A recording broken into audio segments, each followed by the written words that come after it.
thread. So for the rest of the process of threading your machine, just putting this away,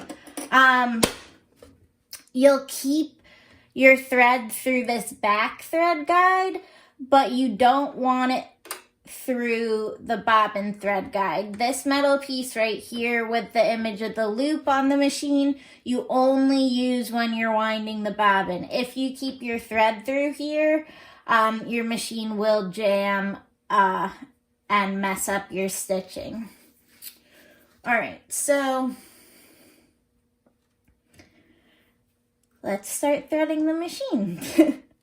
So you want to have your bobbin on here. Hopefully yours is, or not bobbin, sorry, your thread on here. Hopefully it's staying better than mine. It seems to work now with the piece of felt, although I've never had to actually use that before.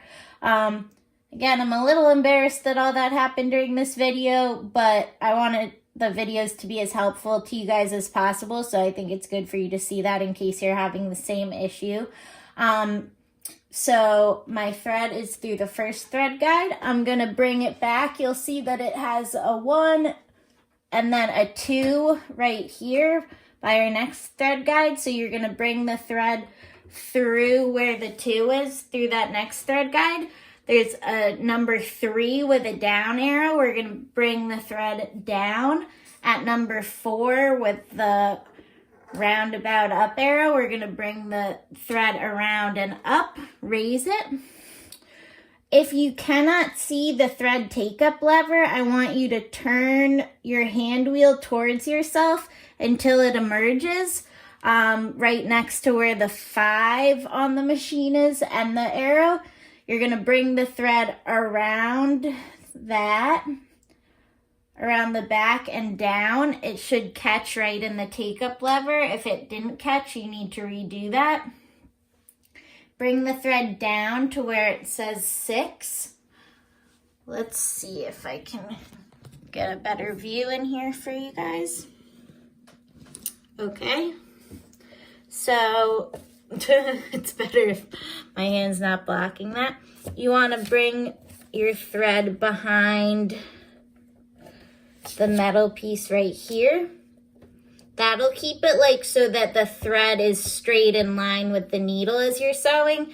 It just doesn't look straight in line because I am recording on an angle.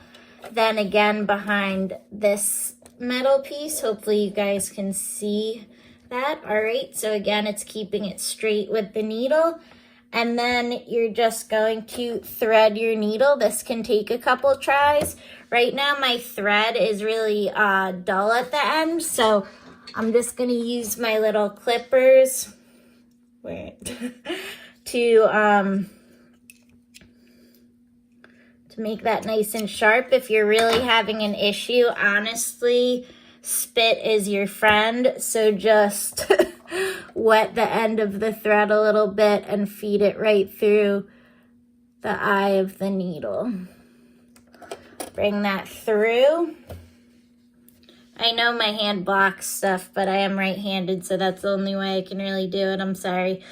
And then you just want to bring your thread under the presser foot and to the back. And you always want to have a train of thread that's at least 5 inches long hanging off. Just because it's easier to grab a piece of, and also when you begin sewing, you want that so that the thread doesn't get sucked up into the machine and disappear, and you end up having to rethread the machine. So that's everything for threading the top of the machine. Again, you just follow numbers 1 through 6. Bring the thread behind the 2 metal pieces through the needle under the presser foot, and you're good. So next up, you just want to take your bobbin. So this is the thread on my bobbin that I'm going to use to thread the bottom of the machine. This little piece is where I wound the bobbin from. That's the tiniest piece of thread, but you want to always, no matter how small that piece is, I always try to snip it completely gone, because I've seen the littlest piece of thread here hanging off gets stuck in the bottom of the machine and cause the machine to jam. So make sure you don't have two ends of thread on your bobbin, just the one. So next up, like I mentioned earlier, every machine is different. My personal machine, I want to put the bobbin in clockwise. This one, you always are going to have the bobbin so that the thread is going to the left. So you want to have the thread on top and then going to the left.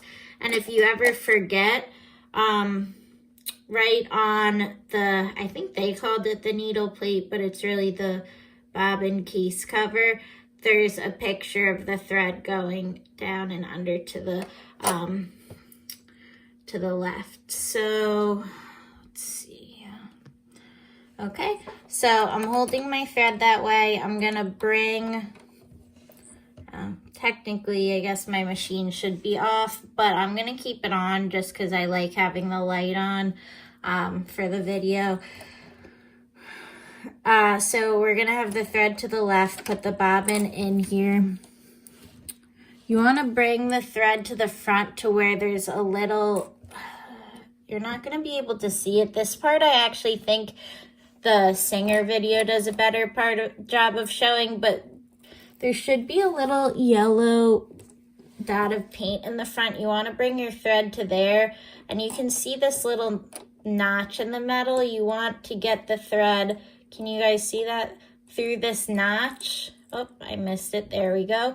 And bring the thread around behind and to the back. So your thread should be meeting up with, your bobbin thread should be meeting up with your top thread. Once you've done that, you're just going to put the case cover back on.